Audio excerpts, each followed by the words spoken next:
Pemirsa, aparat menggerebek gudang penyimpanan oli palsu di Kabupaten Tangerang, Banten. Puluhan ribu botol oli palsu ditemukan, 2 pelaku ditangkap.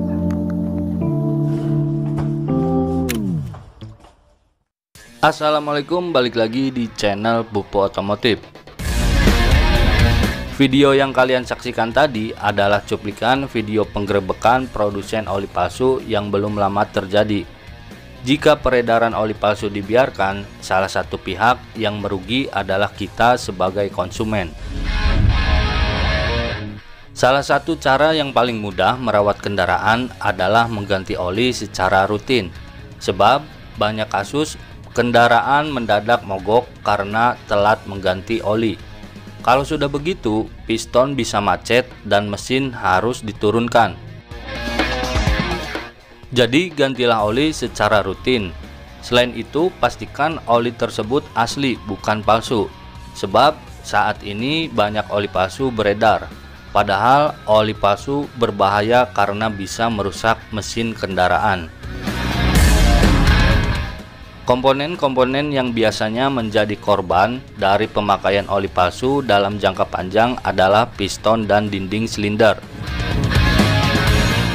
Kenapa? Karena komponen inilah yang bekerja keras dan menghasilkan gesekan dan panas yang tinggi.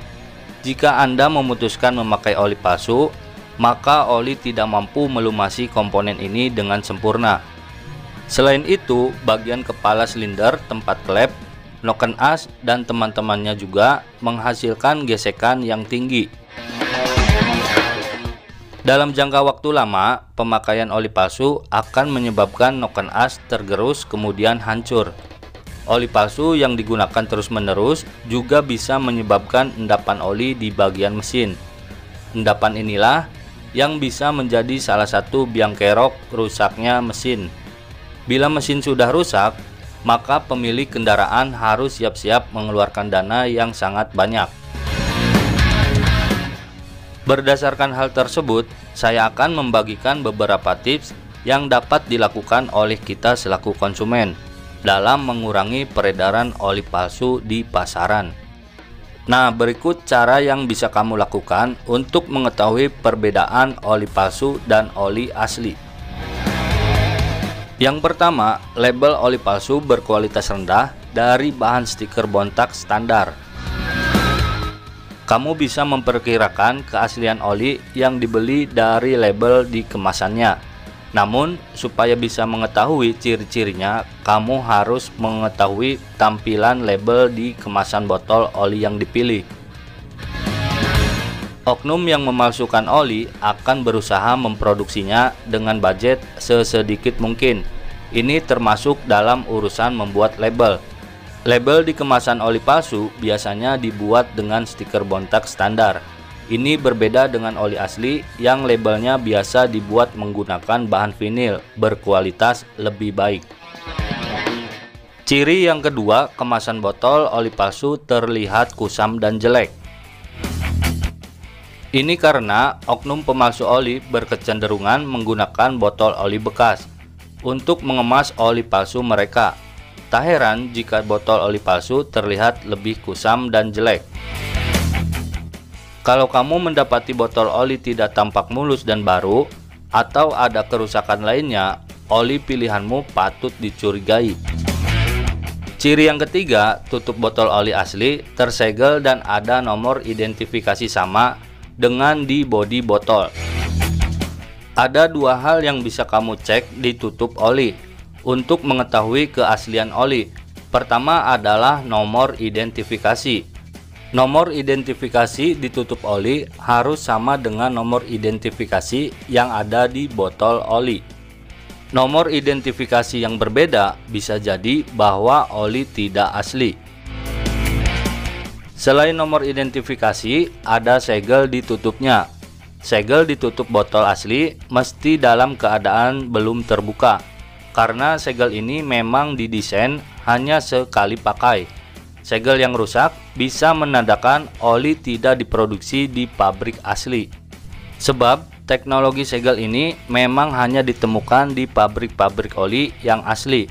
Ini adalah teknologi yang tidak bisa ditiru oknum pemalsu oli.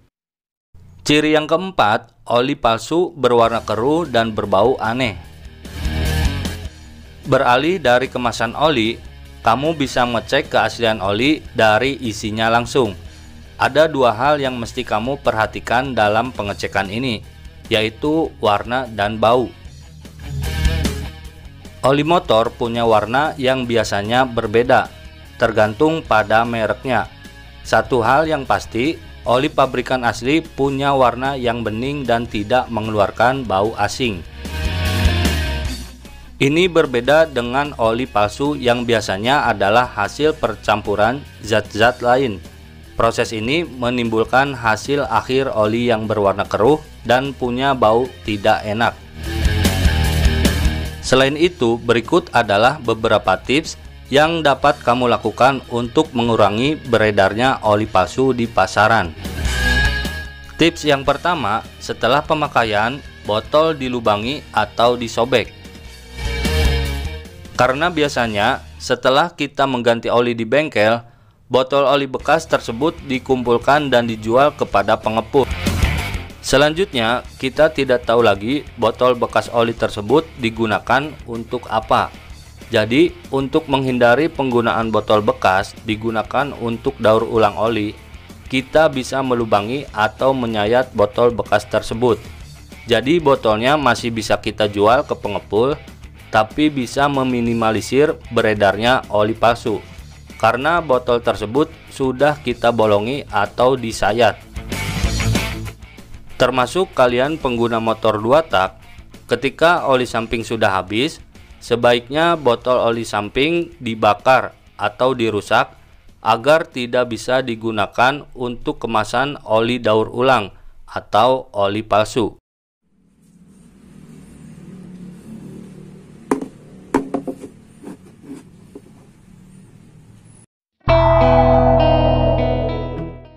Tips yang kedua, bengkel lebih selektif membeli produk oli dari distributor.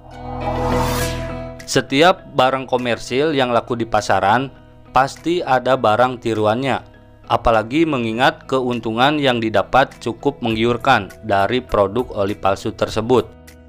Oknum bengkel membeli dengan harga murah, namun menjualnya dengan harga mahal sesuai dengan harga standar oli yang asli. Nah, oleh sebab itu, kita berharap sekali ikut serta bengkel dalam pencegahan beredarnya oli palsu ini dengan lebih selektif membeli produk oli dari distributor, karena tidak semua konsumen dapat membedakan oli asli dan oli yang palsu. Semoga dengan hal ini kita selaku konsumen dan pihak bengkel penjual oli lebih selektif lagi dalam memilih oli, baik oli mesin dan oli samping. Karena ketika kita membiarkan peredaran oli palsu, itu sama saja kita mendukung beredarnya oli palsu di pasaran. Sampai bertemu lagi di video selanjutnya. Assalamualaikum warahmatullahi wabarakatuh.